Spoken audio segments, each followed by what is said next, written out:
గోపికల హృదయగాథ. రాత్రి నిశ్శబ్దంలో యమునా తీరాలు మురళీస్వరంతో మేల్కొన్నాయి. కృష్ణుడి వేణువుకి గోపికల హృదయాలు తేలిపోయాయి. ప్రేమతో, భక్తితో, త్యాగంతో ఆ దివ్యగీతం వైపు పరిగెత్తాయి. పనులను, కుటుంబాలను, లోకాన్ని మరచిపోయి గోపికలు యమునవైపు పరుగుతీశారు. వారిలో అగ్రగణ్యురాలు రాధ. ఆమె అడుగులు నేలపై లేవు, గాలిలో తేలుతున్నాయి. ఆమె హృదయం కృష్ణుడి వేణుగానానికి ముందే చేరుకుంది. యమునా తీరాన కదంబ వృక్షం కింద నిలబడి ఉన్నాడు కృష్ణుడు. గోపికలను చూసి చిరునవ్వు నవ్వాడు. ఓ గోపికలారా, ఈ అర్ధరాత్రివేళ ఇక్కడ మీకేం పని? మీ కుటుంబాలు మీకోసం ఎదురుచూస్తుంటాయి. తిరిగి వెళ్ళండి అన్నాడు మాయతో. ఆ మాటలకు గోపికల హృదయాలు బరువెక్కాయి.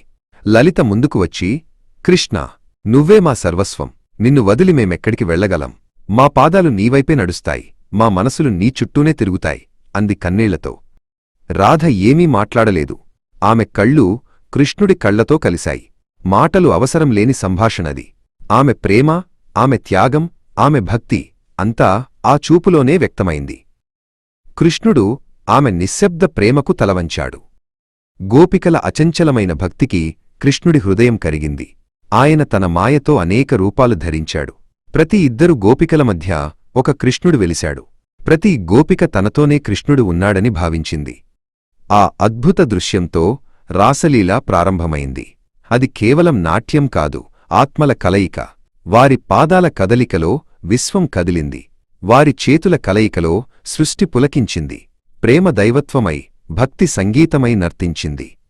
ప్రతి గోపిక కృష్ణుడితో తన అనుబంధాన్ని అనుభవించింది. ఆయన వేణుగానం వారి హృదయాల్లో మారుమ్రోగింది. ఆయన స్పర్శ వారిని మైమరపించింది.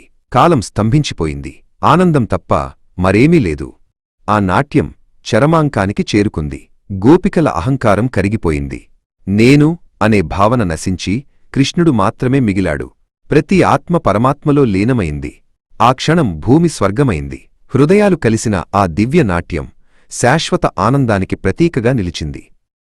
అది ప్రేమ యొక్క అత్యున్నత రూపం. భగవంతుణ్ణి చేరడానికి భక్తిమార్గం ఎంత మధురమైనదో రాసలీలా ప్రపంచానికి చాటింది.